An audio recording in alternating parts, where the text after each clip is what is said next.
नमस्कार, एक कहानी में आपका स्वागत है। मैं हूं सतीश पूनिया। ये प्रकृति का प्रकोप नहीं तो क्या है। लोग बेमौत एक ऐसे वायरस के हाथों मारे जा रहे हैं जिसका नाम है कोरोना वायरस। बेमौसम बरस रही है आसमान से आफत। इसी बीच देश की फैक्ट्रियों से होता है जहरीली गैसों का रिसाव। अचानक एकाएक फैक्ट्रियों में होने लगते हैं बड़े धमाके और जहरीली गैसों के रिसाव की आती हैं खबरें। बेमौत मारे जाते हैं निरोही मासूम लोग, लेकिन चाइना से भारत में फैक्ट्रियों के शिफ्ट होने की आशंका के बीच हादसों पर उठ रही है कौन से सवाल हैं, जानते हैं एक्सक्लूसिव पड़ताल में। कोरोना वायरस महामारी के बीच हादसों से दहला भारत। विशाखापट्टनम, रायपुर, तमिलनाडु और महाराष्ट्र में धमाके, जहरीली गैसें।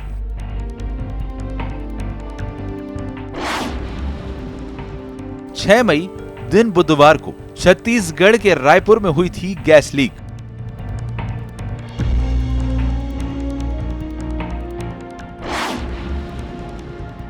एक दिन बाद पता चला पेपर मिल में हुई जहरीली गैस का पता। पूरा देश इन दिनों कोरोना वायरस महामारी से जूझ रहा है। वहीं रही सही कसर देश के एक के बाद एक हुए दर्दनाक हादसों ने पूरी कर दी, जिससे भारत दहल उठा। विशाखापट्टनम जैसा गैस लीक हादसा छत्तीसगढ़ के रायगढ़ में भी हुआ, और वो भी एक दिन पहले यानी 6 मई के दिन बुधवार को। लेकिन इसका पता लगा गुरुवार को। रायगढ़ के तेतला गांव में पेपर मिल में जहरीली गैस लीक होने से 7 मजदूरों की तबीयत बिगड़ गई। इसमें से 3 की हालत गंभीर होने के चलते रायपुर के लिए रेफर कर दिया गया। रायगढ़ पुलिस के मुताबिक मिल में टंकी साफ करते समय यह हादसा हुआ। मिल मालिक ने हादसे की जानकारी छिपाने की कोशिश की। गुरुवार को खुलासा हुआ तो डीएम, एसएसपी और दूसरे अधिकारियों ने मिल में और अस्पताल में जाकर जायजा लिया। मिल मालिक के खिलाफ एफआईआर दर्ज करवाई गई।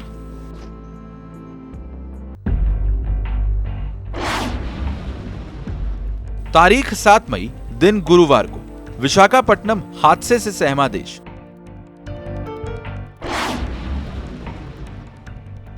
स्टीरीन गैस रिसाव से 11 की मौत हुई। हजारों लोग अस्पताल पहुंचे। 2 दर्जन गंभीर रोगियों को वेंटिलेटर पर रखा गया था।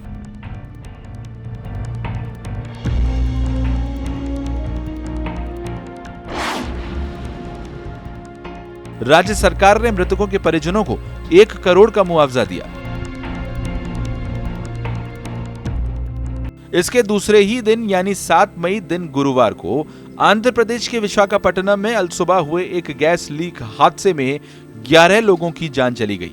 हादसे में आसपास के गांवों के हजारों लोग प्रभावित हुए। करीब 2 दर्जन लोगों की हालत गंभीर बनी हुई थी, जिन्हें वेंटिलेटर पर रखा गया है। कृत्रिम रबर बनाने में इस्तेमाल होने वाली गैस स्टीरीन के संपर्क में आने से लोगों को सांस लेने में दिक्कतों का सामना करना पड़ा। गैस लीक के कारण का पता लगाने के लिए राज्य सरकार ने जांच के आदेश दे दिए। राज्य सरकार ने मृतकों के परिजनों को 1 करोड़ रुपए का मुआवजा देने की घोषणा की। राष्ट्रपति रामनाथ कोविंद, प्रधानमंत्री नरेंद्र मोदी और गृह मंत्री अमित शाह ने इस दुर्घटना पर दुख जताया। 7 मई की शाम को तमिलनाडु में हुआ तीसरा हादसा।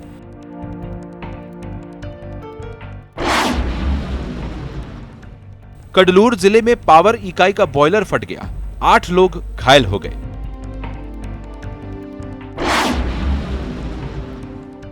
दो कर्मचारियों की हालत गंभीर थी। नेवेली में पावर स्टेशन।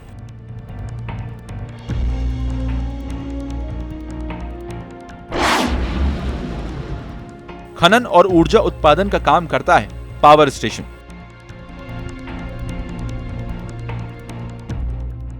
अभी रायपुर और विशाखापट्टनम में हुए हादसों में रेस्क्यू ऑपरेशन खत्म भी नहीं हुए होंगे कि तमिलनाडु के कडलूर जिले में स्थित एनएलसी इंडिया लिमिटेड की पावर इकाई का एक बॉयलर गुरुवार शाम को फट गया।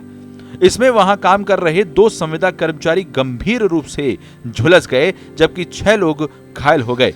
खनन और ऊर्जा उत्पादन का काम करने वाली एनएलसी का पावर स्टेशन कडलूर के नेवेली में है। हादसा थर्मल पावर स्टेशन 2 की 6ठी इकाई में हुआ। दबाव के कारण बॉयलर में धमाका हो गया, जिसके कारण वहां काम कर रहे 6 कर्मचारी और 2 टेक्नीशियन झुलस गए। बॉयलर की ऊंचाई 84 मीटर है और जब यह हादसा हुआ तब कर्मचारी और टेक्नीशियन 32 मीटर की ऊंचाई पर काम कर रहे थे।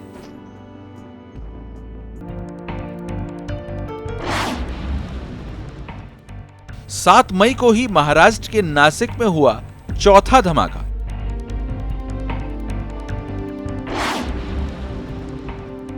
देर शाम दवा फैक्ट्री में लगी आग, हालांकि कोई नहीं हुआ हताहत।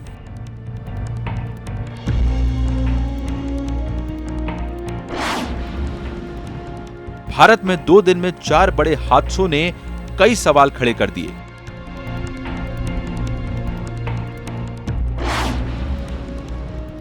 कोरोना वायरस के चलते पूरी दुनिया चीन पर दबाव बना रही है।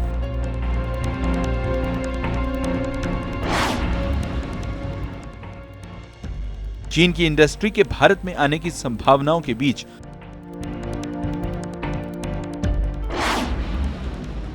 हादसे या कोई साजिश है, ये सवाल अब उठने लगे हैं।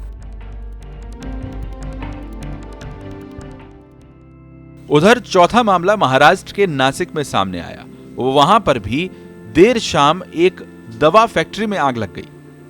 हालांकि इसमें किसी के हताहत होने की सूचना नहीं थी, लेकिन 2 दिन में भारत में 4 बड़े हादसे, वो भी ऐसे समय में जब कोरोना वायरस के चलते पूरी दुनिया चीन पर दबाव बना रही है और वहां से उद्योग धंधे और इंडस्ट्री की भारत में आने की संभावनाएं भी बन रही थीं। ऐसे में इन हादसों को लेकर कई सवाल उठे।